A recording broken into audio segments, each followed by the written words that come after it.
라푼젤. 아주 먼 옛날 멀고 먼 나라에 한 쌍의 인꼬처럼 다정한 부부가 행복하게 살고 있었어요. 어느 날 아내는 남편에게 아이를 가졌다는 기쁜 소식을 전해주었어요.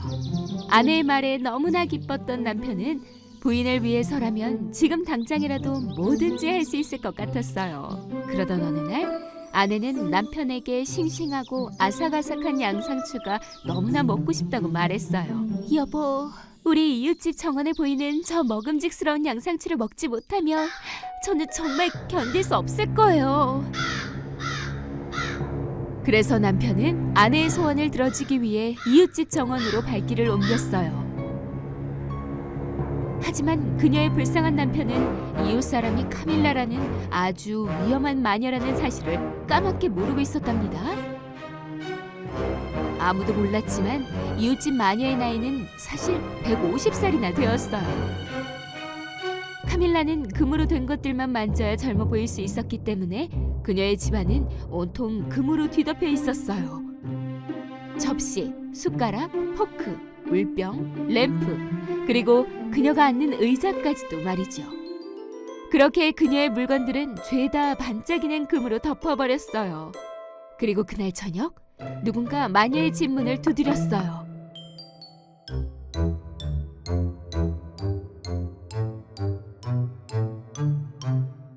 그는 바로 임신한 아내를 위해 양상추를 구하러 온 이웃집 남자였어요. 카밀라는 원하는 만큼의 양상추를 가져가도 된다고 허락했어요. 하지만 조건이 하나 있었지요. 금발의 아이가 태어나면 내가 데려가겠다. 남편은 어쩔 줄 몰라 했지만 바보같이 마녀의 말을 듣기로 하고는 금발의 아이가 태어나지 않기만을 기도했답니다. 하지만 며칠 후에 아내는 아름다운 여자아기를 낳았어요. 탐스럽게 빛나는 금발머리의 아기를 말이에요. 부부는 라푼젤이라고 이름을 지었어요.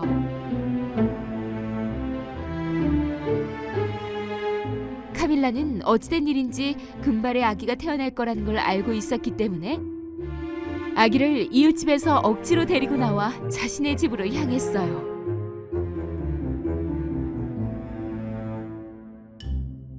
마녀는 라푼젤을 정성껏 돌봤어요. 라푼젤의 금발을 매일 빗질해 주었고 그렇게 라푼젤의 머리는 계속해서 자라났어요. 카밀라는 라푼젤의 머리를 자르지 않았어요. 그녀의 긴 머리카락을 가져다가 마법의 솥단지에 넣고 끓이면 금으로 바뀌어버렸기 때문이었지요.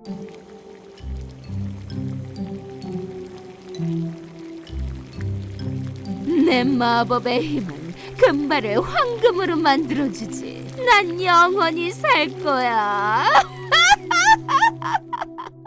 깊은 숲속에 카밀라는 마법으로 커다랗고 높은 탑을 만들었어요. 그리고 라푼젤의 금발을 독차지하기 위해 그녀를 그곳에 가둬버리고 말았어요. 심지어 탑 안에는 계단도 없었어요. 작은 창문이 달려있는 좁은 방 하나만 있을 뿐이었어요. 카밀라만이 찾아오는 이 작은 방 안에서 라푼젤은 홀로 18년이나 지냈어요.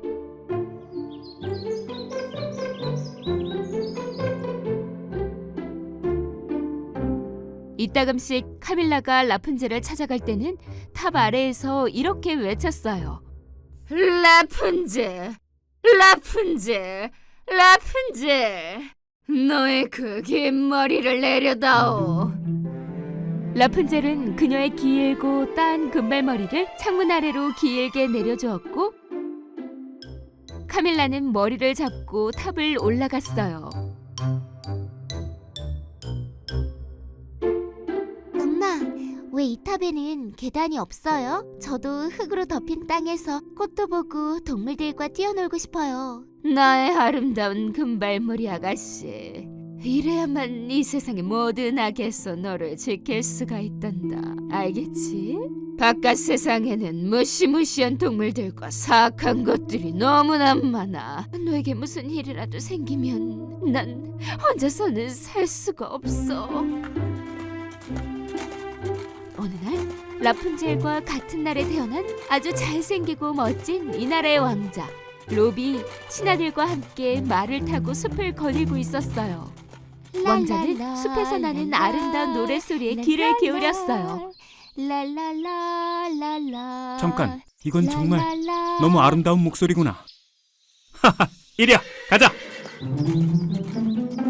왕자는 신비한 목소리를 따라가다가 마침내 라푼젤이 혼자 살고 있는 높고 높은 탑에 도착하게 되었어요. 왕자는 탑의 조그만 창문에서 노래하는 라푼젤을 보자 금세 사랑에 빠지고 말았어요. 랄랄랄랄라. 그는 문을 찾으려고 탑을 둘러보았지만 헛수고였어요.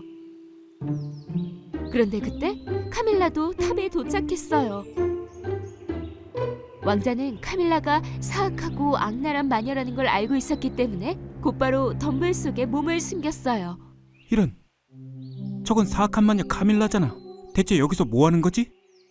라푼젤, 라푼젤, 라푼젤, 긴 머리를 내려주렴. 라푼젤. 라푼젤은 카밀라가 올라갈 수 있게 그녀의 긴 머리를 내려주었어요.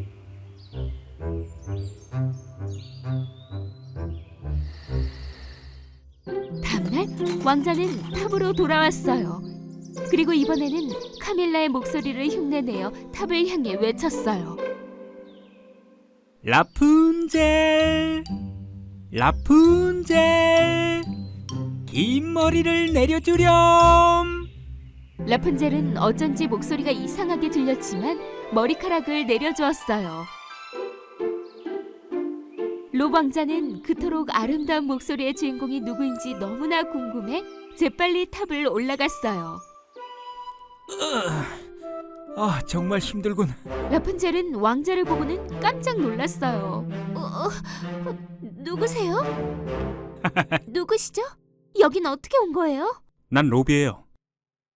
마녀를 보고 무슨 일이 있는 게 분명하다 싶었어요. 계단도 없고요. 저는 라푼젤이에요. 그런 거 아니에요. 어머니께서 낯선 사람은 모두 위험하다고 하셨어요. 안 돼요. 얼른 나가세요. 걱정 마세요. 전 나쁜 사람이 아니에요. 괴물도 아니고요. 전 그저 아름다운 목소리에 이끌려 여기에 오게 된 것뿐입니다. 당신을 만나게 될 운명이었나 봐요. 왕자의 다정한 말에 라푼젤의 마음이 조금씩 열렸고 이제 더 이상 그가 두렵지 않았어요. 라푼젤, 이 높은 탑에서 나가서 함께 꽃향기도 맡고 숲도 거닐고 귀여운 동물들도 만나보지 않을래요? 오랫동안 바깥 세상이 너무나 궁금했던 라푼젤은 자상한 왕자의 말에 곧바로 고개를 끄덕였어요.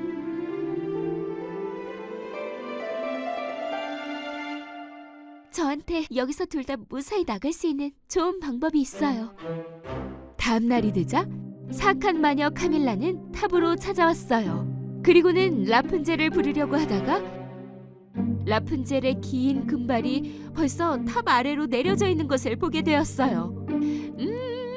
내가 오는 걸 보고는 머리를 미리 내려놨나 보군. 역시 라푼젤. 카밀라는 평소처럼 탑을 오르기 시작했어요.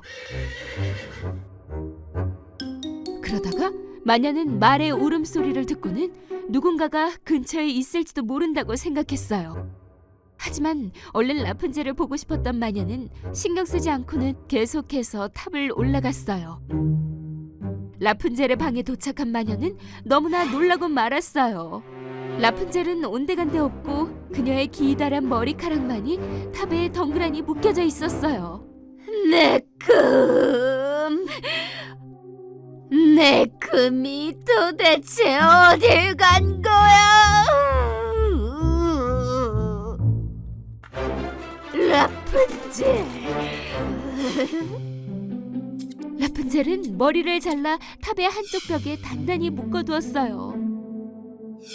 그리고는 왕자와 함께 탑을 빠져나왔어요. 카밀라는 홀로 탑에 남아 절망적으로 라푼젤의 머리카락을 어루만졌어요. 안 돼! 이럴 수 없어! 안 돼! 잘려나간 머리카락 따위는 이제 소용이 없다고! 잘려나간 머리카락은 이제 금이 될 수 없다고! 그러는 동안 로브 왕자와 라푼젤은 성에 도착했어요. 그리고 왕자는 자신의 부모님인 왕과 왕비에게 모든 것을 털어놓았죠. 왕은 늙은 농부와 아내에게서 라푼젤의 이야기를 들은 적이 있다고 말해주었어요. 그 길로 왕자는 라푼젤과 함께 서둘러서 아기를 잃어버렸다던 부부의 낡은 집을 찾아갔어요. 라푼젤의 가여운 어머니와 아버지는 문 밖에 서 있는 라푼젤을 보자마자 그녀가 누구인지 단번에 알아보았어요. 내 딸, 내 소중한 딸, 드디어 찾았구나. 사악한 마녀가 널 데려갔었단다. 오랜 세월이 흘렀는데도 이렇게 찾아와 주었구나. 우리가 너의 가족이란다. 라푼젤은 진짜 가족을 만나게 되어서 너무나 행복했어요. 한편 금도 없이 홀로 탑에 남겨진 사악한 마녀 카밀라는 어떻게 되었을까요? 널 찾아낼 거야, 라푼젤. 반드시 머리카락을 되찾아 황금으로 만들고 말 테다.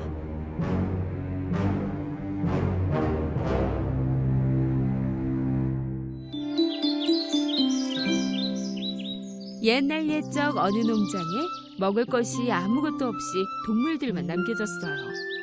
작은 빨간 암탉은 농장 주변에 먹을 것이 없는지 찾아보기로 했죠. 그녀는 먼저 소를 찾아갔어요. 꾸꾸꾸. 소야, 밭에 먹을 것 좀 찾으러 나랑 같이 가지 않을래? 아니, 싫어. 너무 더워서 걷는 것도 귀찮을 지경이야. 그녀는 다음으로 돼지에게 갔어요. 꾸끼요, 꾸꾸꾸꾸. 음식 찾는 것 좀 도와줄래? 아니 못해. 너무 더워서 걷는 것도 귀찮단 말이야. 그 다음 개에게 갔어요. 꾸꾸꾸꾸. 음식 찾는 것 좀 도와줄래? 아니 못해. 너무 더워. 이렇게 더울 때는 못 걸어. 마지막으로 닭은 오리에게 갔어요. 꾸꾸꾸꾸.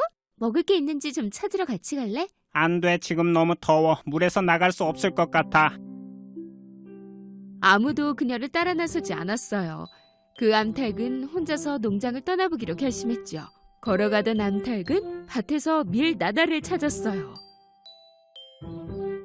그녀는 행복해하며 바로 농장으로 돌아갔어요. 그녀는 밀 나달을 심기로 결심했죠. 친구들에게 찾아가 도움을 청해보기로 했어요. 소야, 이것 봐. 내가 밀 나달을 찾았는데 심는 것 좀 도와줄래? 전에도 말했잖아. 너무 덥다고. 닭은 돼지에게로 갔어요. 돼지야, 내가 밀 나달을 찾았어. 나하고 같이 심을래? 아니 싫어. 날씨가 이렇게 더운데 어떡해. 닭은 개에게 갔어요. 개야, 이것 봐. 내가 밀 나달을 찾았거든. 나랑 같이 심자. 아니 그러기엔 너무 더워. 암탉은 마지막으로 오리에게 갔어요. 오리야, 내가 밀 나달을 찾았거든. 나랑 같이 심지 않을래? 이렇게 뜨거운데 어떻게 물에서 나가니? 그럼 나 혼자 심어야겠네. 아무도 그녀를 도우려고 하지 않자 암탉은 혼자서 그 나달들을 심기로 했어요. 몇 주가 지나고 우기가 시작되었어요. 씨앗이 싹을 틔웠어요. 하지만 마당의 잡초를 없앨 필요가 있었어요. 얘들아, 누가 좀 잡초 뽑는 걸 도와줄래? 너무 축축해. 도울 수 없을 것 같다. 난 못해. 내 자리를 떠날 수 없어. 더워지잖아. 난 못해. 컨디션이 안 좋아. 도울 수 없어. 그렇다면 또 나 혼자 해야지 뭐. 그 빨간 암탉은 싹이 난 곳의 잡초들을 뽑기 시작했어요. 얼마 지나지 않아 밀이 자라기 시작했죠. 드디어 밀이 다 익어 추수를 해야 했어요. 그 닭은 친구들에게 가서 곡식을 추수하는데 도와줄 수 있는지 물어봤어요. 내 친구 소야, 미리 다 자랐는데 추수하는 걸 좀 도와주지 않을래? 안 되겠는데. 예, 돼지야. 미리 다 자랐는데 혹시 추수하는 것 좀 도와줄 수 있니? 아니 싫어. 난 절대 못해. 내 친구 개야. 미리 다 자랐는데 함께 와서 추수하는 것 좀 도와줄 수 있겠니? 나 말이니? 절대 안 되지. 얘 오리야. 미리 다 자랐는데 추수하는 걸 좀 도와주지 않을래? 물론 난 못하지. 좋아. 그럼 나 혼자 할게. 빨간 암탉은 밤늦도록 일했어요. 그녀는 밀 알갱이를 혼자서 하나하나 추수했어요.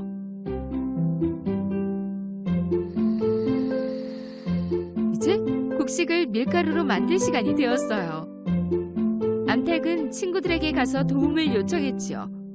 얘들아, 곡식을 갈아서 밀가루로 만들 건데 혹시 도와줄 수 있는 사람 없니? 자리를 벗어나면 안 돼. 우유를 짜야 하는 시간이거든. 나도 역시 도울 수 없어. 낮잠 잘 시간이야. 난 절대 도울 수 없어. 안 돼. 물속에 들어가서 몸 좀 식혀야겠어. 그 암탉은 곡식들을 제분기에 넣어서 밀가루로 만들었어요. 이제 맛있는 빵을 좀 만들어 볼까나? 닭은 친구들에게 마지막 기회를 주고 싶어서 친구들에게 다시 갔어요. 소야, 난 빵을 만들 건데 좀 도와줄 수 있겠니? 아니, 할 수 없어. 난 일하기 싫다고. 돼지야, 넌 어때? 오늘은 안 돼. 너무 피곤하다고. 싫어 싫어. 난 싫어. 나도 못해. 더구나 난 빵을 어떻게 만드는지도 몰라. 이번엔 진짜 화가 났어요. 역시나 혼자서 주방으로 들어갔지요. 직접 갈아 만든 밀가루로 먼저 반죽을 만들었어요. 그리고는 모양을 잡았지요. 그 다음 오븐에 넣고 빵이 구워지게 기다렸어요. 맛있는 빵 냄새가 나자 닭은 오븐에서 빵을 꺼내었어요. 그리고 정원으로 가서 테이블에 앉았지요. 거기서 친구들을 불렀어요. 맛있는 빵이 만들어졌단다. 나랑 같이 먹을 사람 있니? 닭 앞에 놓인 맛있는 빵을 보고는 모두들 눈 깜짝할 새 닭 옆으로 갔어요. 나 좀 먹을래. 나도 줘. 마침 배고팠어. 타이밍이 딱이야. 다가 나도. 나도 빵 엄청 좋아해. 아니, 싫어. 절대 못 줘. 나 완전히 혼자서 이 모든 걸 다 했어. 나만 먹을 자격이 있으니 나 혼자 먹을 거야. 식욕이 왕성한 닭은 그 빵을 먹기 시작했어요. 그러나 친구들이 너무 배고파했기 때문에 어쩔 수가 없었죠. 지금부터라도 너희들이 돕겠다고 약속해주면 너희와 빵을 나눠 먹을게. 농장의 모든 동물들은 무척 창피하고 미안했어요. 또 닭이 옳았다고 생각했지요. 우리 모두 약속할게. 절대 하지 않을 거야. 닭은 친구들이 이번에 배운 게 많다고 생각했어요. 그래서 함께 빵을 나눠 먹었지요. 너무나 배고팠던 그들은 이제는 배가 불러서 무척 행복해했답니다. 옛날에 아름다운 12딸을 가진 왕이 살았어요. 이 12공주님들은 큰 방에서 함께 살았지요. 왕은 마음을 다해서 딸들을 보호했어요. 그래서 밤에는 절대 나가지 못하게 했지요.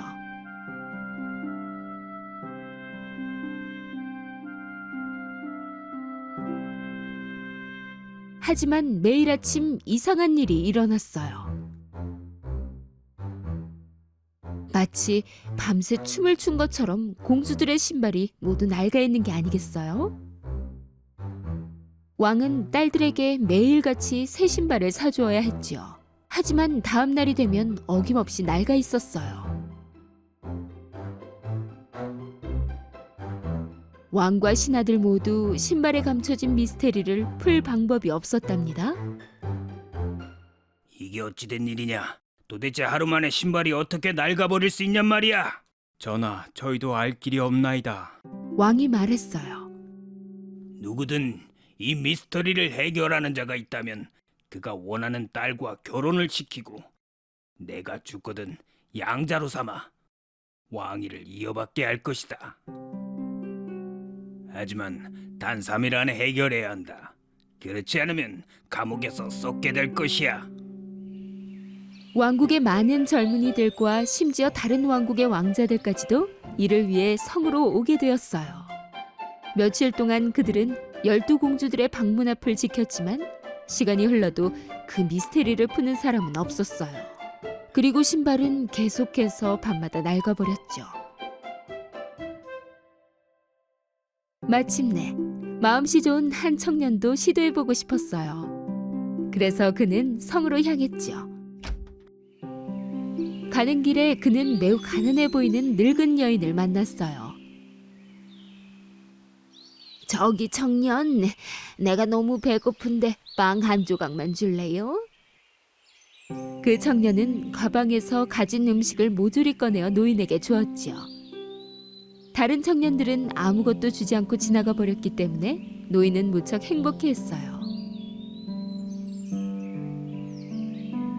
그 노인은 이 청년이 뭔가 다르다고 생각했죠. 그녀는 고마워하며 마법의 망토를 주었어요. 모습을 감추고 싶을 때 이 마법의 망토를 입으세요. 밤 12시에 이 망토를 입고 공주들의 방으로 들어가도록 해요. 그래야 그 신발의 미스테리를 풀 수 있을 테니. 하지만 명심해요. 그 못된 공주들이 주는 것은 마시지 말아요. 그 청년은 마법의 망토를 가지고 성으로 갔어요. 성에 도착한 그는 자신이 신발에 감춰진 미스테리를 풀 수 있다고 말했죠. 첫째 날, 그가 공주들의 방문 앞을 지키고 있을 때 첫째 공주는 레모네이드 한 잔을 가지고 나왔어요. 목이 마르실 테지요. 레모네이드 좀 준비했어요. 드셔보세요. 그 청년은 노파의 경고를 깜빡하고 그것을 마시고 말았어요. 그러자 곧 그는 잠들었어요. 그는 공주들이 준비한 방에서 밤새도록 코를 골며 잠을 잤답니다.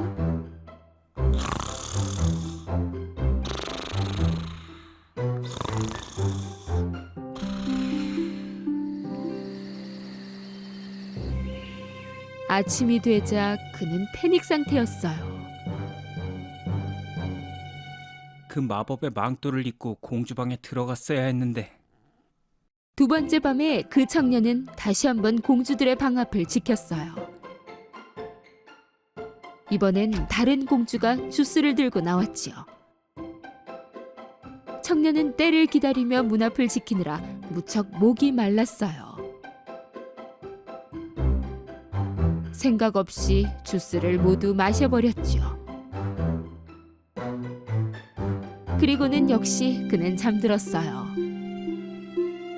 다음 날 아침 그가 눈을 떴을 때 그 늙은 여인의 말이 기억났어요. 그 못된 공주들이 주는 것은 마시지 말아요. 공주들이 준 음료수에 수면제가 들어가 있는 게 틀림없어. 그 순간 왕이 그 옆에 나타났어요.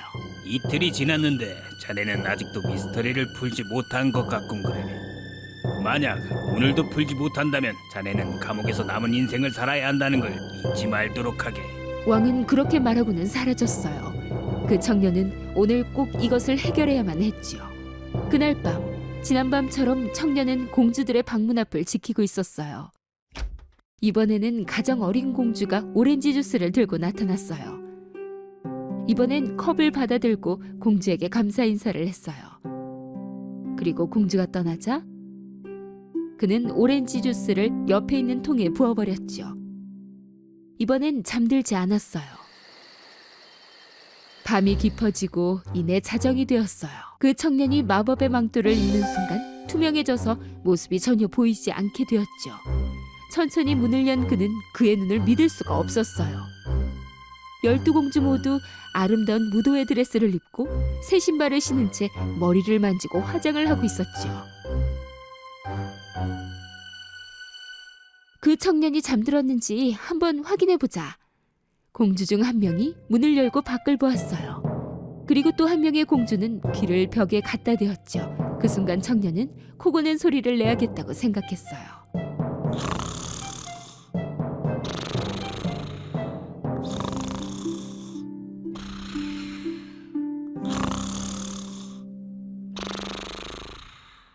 첫째 공주가 침대를 옆으로 밀었어요. 그리고는 3번 박수를 쳤지요. 침대가 있던 자리에 비밀 통로가 열렸어요. 청년은 믿을 수가 없었죠. 공주들은 한 명씩 모두 안으로 들어갔어요. 물론 그 청년도 따라갔죠. 그 비밀 통로는 아래로 향하는 수백 개의 계단으로 이루어져 있었어요. 그들이 계단을 내려갔을 때 갑자기 청년이 한 공주의 드레스를 밟고 말았어요. 어머, 누가 내 드레스를 밟았어. 글쎄, 너겠지. 그들은 계단 끝에서 숲으로 들어갔어요. 그들은 아름다운 은색까지 키 큰 나무들을 지나갔어요. 청년은 가지를 치며 공주들을 따라갔죠. 강에 다다르자 그들은 잠시 멈췄어요. 강에는 백조 모양의 12척의 배가 있었고 12왕자들이 공주들을 기다리고 있었어요. 그들은 모두 배에 탔어요. 그리고 청년도 마지막 배에 올라탔죠. 배가 평소보다 무거워진 것 같은데? 다른 사람이 있는 것 같아. 이상해. 아, 제발 그만 꿈꾸세요. 그들은 강을 건너 빛나는 큰 성으로 향했어요. 성 안에서는 음악 소리가 흘러나오고 있었어요. 그는 창문을 통해 안에서 춤추고 있는 많은 사람들을 보았어요. 성 안으로 들어서자마자 공주들은 춤을 추기 시작했어요. 그들은 지친 기색 없이 계속해서 춤을 췄어요. 물론 그들의 신발은 낡고 있었죠. 청년은 더 이상 배고픔을 참을 수가 없었어요. 그래서 테이블 위에서 케이크 한 조각을 가져와 먹기 시작했죠. 막내 공주가 이것을 보고야 말았어요. 내 케이크 공중에 떠 있어. 투명 인간이 먹고 있는 것 같아. 말도 안 되는 소리 좀 하지 마. 그 청년은 아무도 모르게 테이블에서 금색의 컵을 가져갔어요. 공주들은 아침까지 춤을 추었죠. 공주들은 배를 타고 강을 건넜어요. 숲을 지나 아주 길게 이어진 계단을 올랐지요. 마침내 그들은 성으로 다시 돌아왔어요. 하지만 그들의 신발은 다시 모조리 낡아 있었죠. 청년은 신발이 낡아지는 그 미스테리를 풀고는 무척 행복했어요.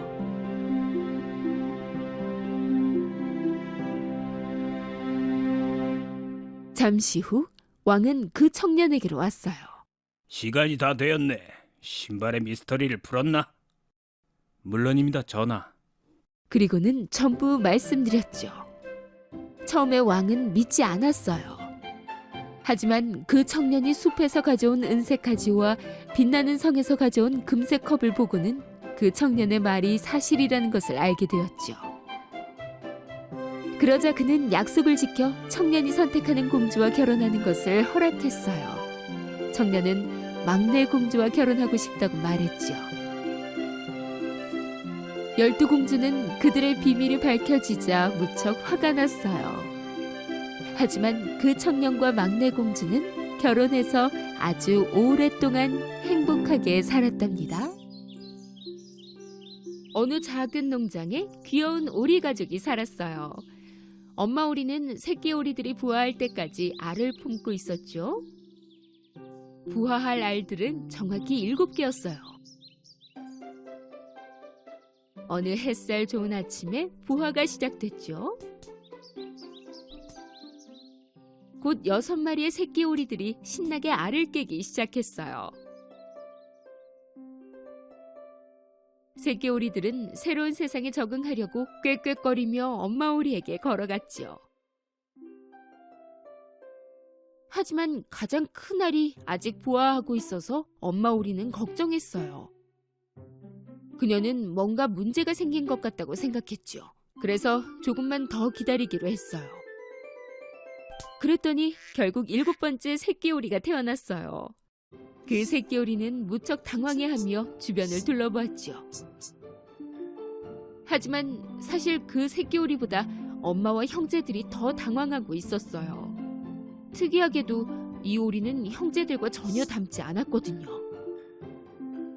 그는 훨씬 더 넓적했고 흰색과 회색 깃털을 갖고 있었어요. 형제들은 그를 보며 비웃기 시작했죠. 너 정말 못생겼다. 우리랑 너무 달라. 믿을 수 없어. 어떻게 형제들과 안 닮을 수 있니? 너 정말 진짜 못생겼다. 진짜 너무 못생겼어. 못생겼어.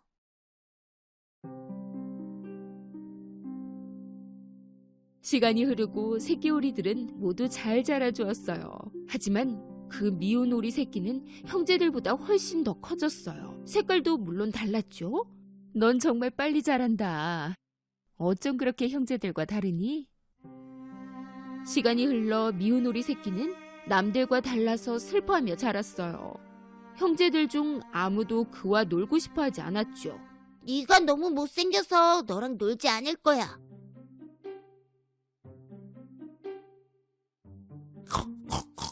아, 진짜 못생겼다. 나나나나나 미운 오리 새끼, 미운 오리 새끼. 한편 엄마 오리는 그를 보호하려고 최선을 다했어요. 내 불쌍한 아가, 왜 하필 다르게 태어난 거니?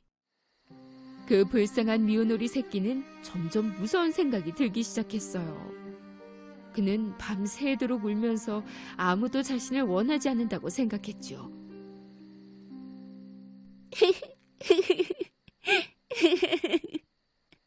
도대체 난 왜 이렇게 못생긴 거야? 왜 형제들과 닮지 않은 거야? 어느 날 그들이 사는 곳과 가까운 호수에 사냥꾼들이 나타났어요.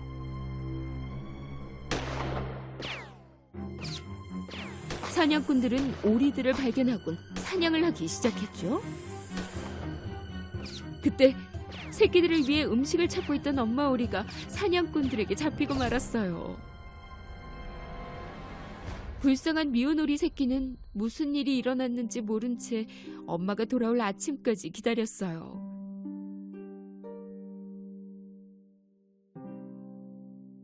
미운 오리 새끼는 이제 뭘 해야 할지 몰랐지요.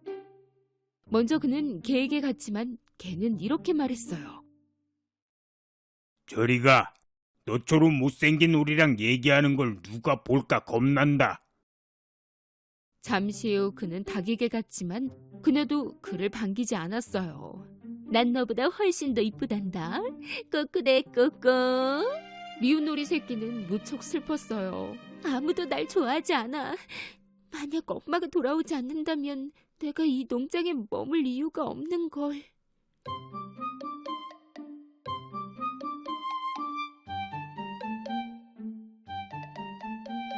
그날 아침 미운 오리 새끼는 농장을 떠났어요. 그는 호수 반대편으로 수영했죠. 그는 길에서 마주친 모든 동물들에게 같은 질문을 했어요. 저랑 닮은 오리 못 봤나요? 혹시 나랑 비슷한 오리 못 봤어? 혹시 나랑 닮은 오리 못 봤니? 아무리 물어도 항상 같은 답변만 돌아올 뿐이었어요. 그들도 그렇게 못생긴 오리는 본 적이 없었거든요. 불쌍한 새끼 오리는 여행을 시작했고 또 다른 호수에 도착했어요. 그는 거위들에게도 같은 질문을 했죠. 넌 여기 있으면 안 돼. 사냥꾼들이 많다고. 빨리 여기서 떠나렴. 어서 가라고. 미운 오리 새끼는 또 가야 했어요. 얼마 지나지 않아 또 다른 호수가 나타났어요. 이번엔 아무도 없이 새끼 오리 혼자였어요. 아무도 나를 원하지 않는다면 여기서 평생 숨어 살면 돼.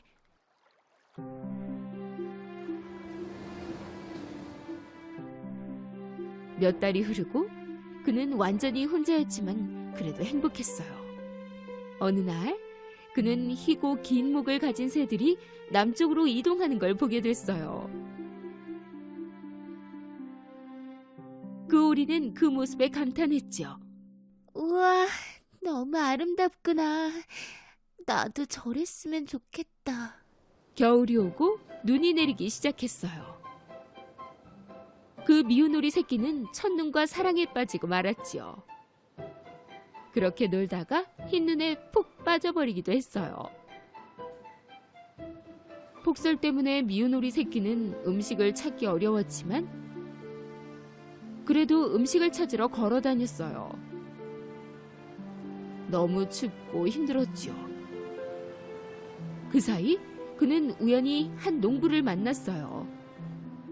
그 농부는 그를 불쌍히 여겨 자켓을 덮어주었죠. 얼마나 춥니 그래. 불쌍도 하구나 얘야. 우리 집으로 데려가서 다 자랄 때까지 내가 돌봐주마.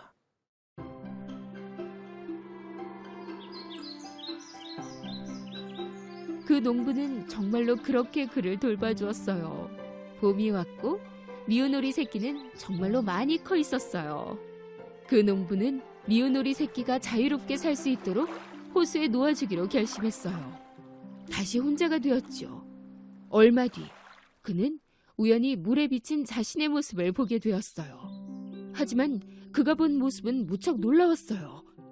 처음에 그는 자신을 알아보지 못해서 자기 뒤에 누가 있는 줄 알았어요. 그래서 날개를 펄럭여 보았는데 물속의 모습도 똑같이 하지 뭐예요? 이번엔 목을 긁어보았더니 또 물속에서도 똑같이 움직였어요. 바로 그때 이 놀라운 새가 다른 누군가가 아닌 자기 자신이라는 것을 알아버렸어요. 정말 많이 변했구나. 하늘을 나는 새 같아 보여.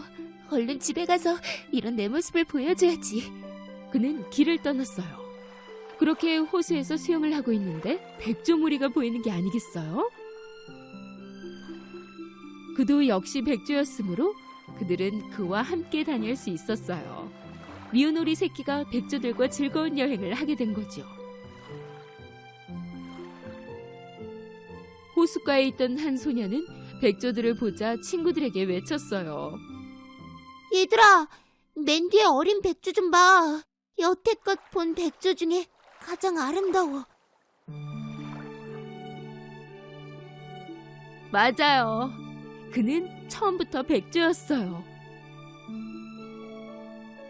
안타깝게도 알이 오리알들과 섞여버린 것이었죠.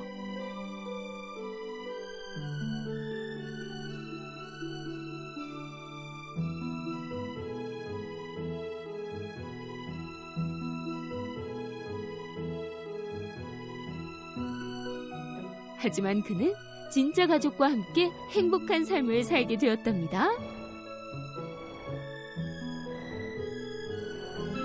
옛날에 어느 작은 집에 3마리 아기 돼지와 엄마 돼지가 살았어요. 이제 집을 떠나 스스로 살아가는 방법을 배울 시간이 되었어요. 엄마는 아기 돼지들을 옆으로 불러 모았지요.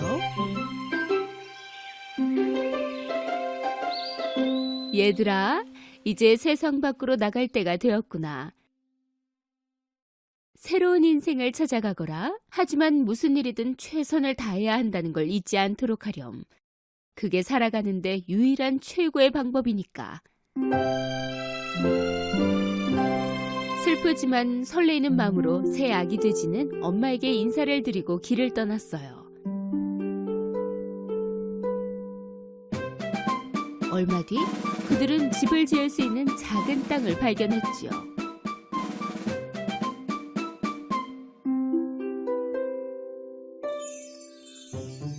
막내 돼지는 지프로 집을 짓기로 결심했어요. 이렇게 하면 가장 빨리 또 쉽게 집을 지으니까 많이 놀 수 있겠다고 생각했지요.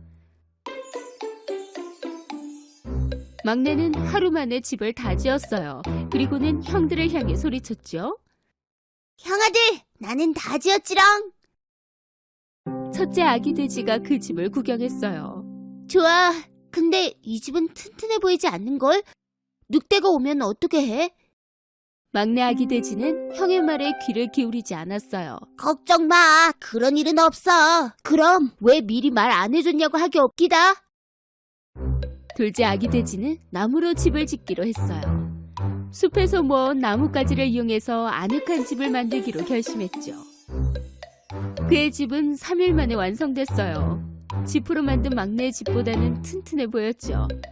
그때 첫째 아기 돼지가 집을 구경하러 왔어요. 사랑하는 동생아, 진짜 잘 만들었다. 근데 안전해 보이지는 않아. 늑대가 왔을 때 우리를 보호해줄 수 있을까? 둘째가 대답했어요. 걱정 마. 무척 안전하다고. 그래, 좋아. 그럼 원망 말아라. 두 아기 돼지가 새 집에서 즐거운 시간을 보내는 동안 첫째 아기 돼지는 끊임없이 일을 했어요. 왜냐면 바위와 벽돌로 집을 만들고 있었으니까요. 두 동생들은 큰형의 노력이 쓸모없다고 생각했어요. 그들은 즐거운 시간을 보냈죠.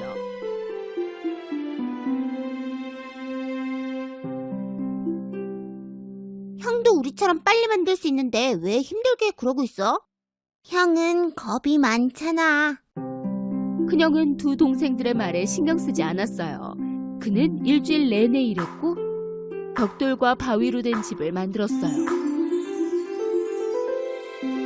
다음날 배고픈 늑대가 그들의 집 근처에 도착했고 지프로 만든 집 앞에 섰어요. 막내 아기 돼지는 지프로 만든 집에서 쉬고 있었어요. 그때 늑대가 노크했어요.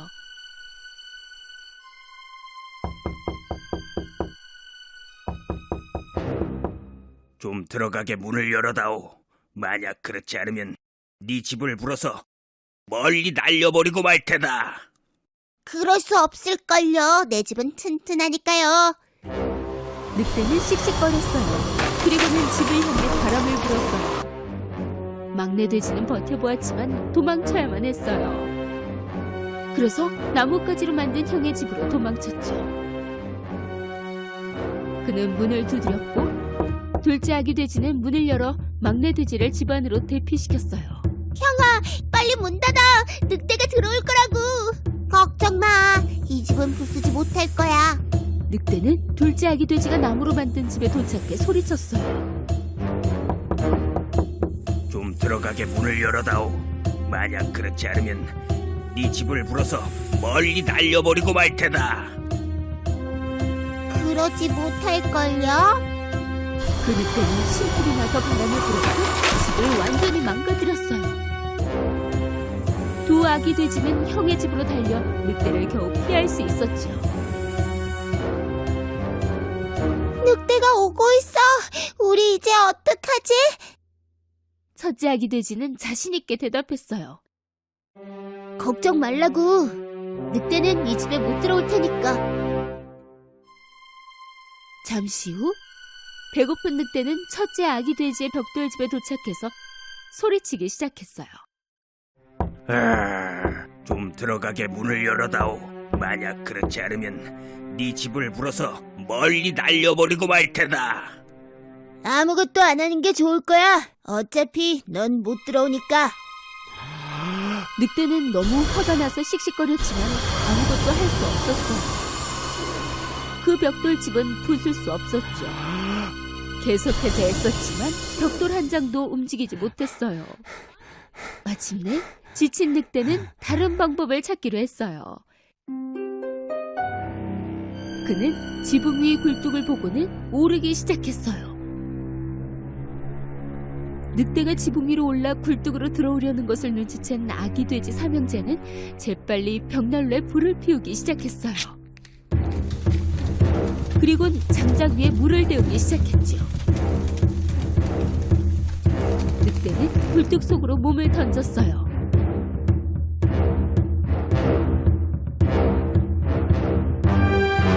바로 그 뜨거운 물 속으로요. 구해줘, 제발. 뜨거워. 몸이 너무 뜨거워. 구해줘. 마침내 꺼내줘. 늑대를 물리친 아기 돼지 삼형제는 기뻐서 서로 부둥켜 안았어요. 다음 날 아기 돼지 삼형제는 엄마의 집에 가서 있었던 일들을 모두 말씀드렸어요. 막내 아기 돼지가 엄마 옆으로 왔어요. 엄마 말씀이 맞아요. 무얼 하든 최선을 다해야 한다는 말씀이요.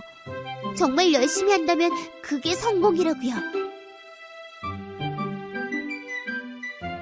그날 이후 아기 돼지 동생들은 더 이상 게으르지 않았어요. 형처럼 열심히 일해서 행복하고 또 안전하게 살았답니다.